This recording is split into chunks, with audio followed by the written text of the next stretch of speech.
الحمد لله رب العالمين، وصلى الله وسلم على نبيه الأمين وعلى آله وصحبه أجمعين ومن تبعهم بإحسان إلى يوم الدين. أما بعد، أيها الإخوة، فهذه وقفات مع وصف النبي صلى الله عليه وسلم مع حديث أم معبد الخزاعية رضي الله تعالى عنها.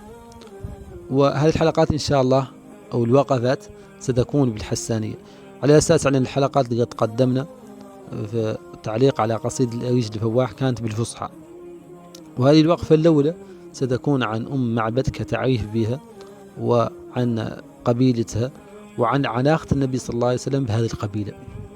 أم معبد اسمها عاتكة بنت خالد الخزاعية، ونقول الخزاعية هذه نسبة القبيلة من قال لها خزاعة، وخزاعة من القبائل اللي قد كانت عندها سيادة البيت، معناها كانوا هم القائمين على ولاية البيت فترة من الزمن، قيل 300 سنة وقيل 500 سنة. طيب، هنا صار علاقة النبي صلى الله عليه وسلم بخزاعة. النبي صلى الله عليه وسلم عنده جد قالوا قصي، ومحمد بن عبد الله بن عبد المطلب بن هاشم بن عبد مناف بن قصي. قصي كان في زمن فيه خزاعة هم السادة، والله هم السياد في مكة. ثم قصي هذا والد جد النبي صلى الله عليه وسلم تزوج امرأة يقال لها حبة بنت حليل الخزاعي، والدها حليل الخزاعي من خزاعة، وكان هو السيد خزاعة.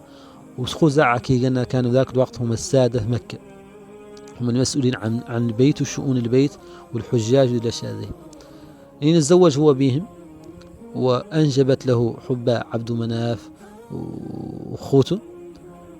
قيل على أن أبوها اللي هو نسيبه هو حليل بن حليل الخزاعي وصى على أن الولاية من بعده تعود لقصي جد النبي صلى الله عليه وسلم.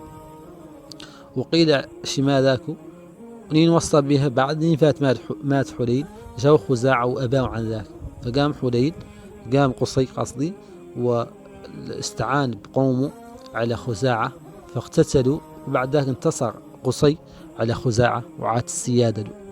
وقيل على أنه شما ذاكو على أنه هو توف قال على أن السيادة يلا تعود لهم هم اللي هم أهل مكة اللي هم قريش، على أساس أنها أصلا كانت لإسماعيل عليه السلام.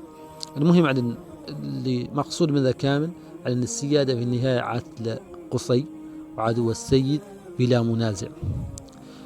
علاقة النبي صلى الله عليه وسلم نجي من هون كي قلنا على أن قصي تزوج بحبة بنت حليل الخزاعية، وأنجبت له عبد مناف، وعبد مناف ليعقب يتزوج وينجب هاشم، وهاشم هو والد عبد المطلب، وعبد المطلب هو والد عبد الله، وعبد الله والد النبي صلى الله عليه وسلم.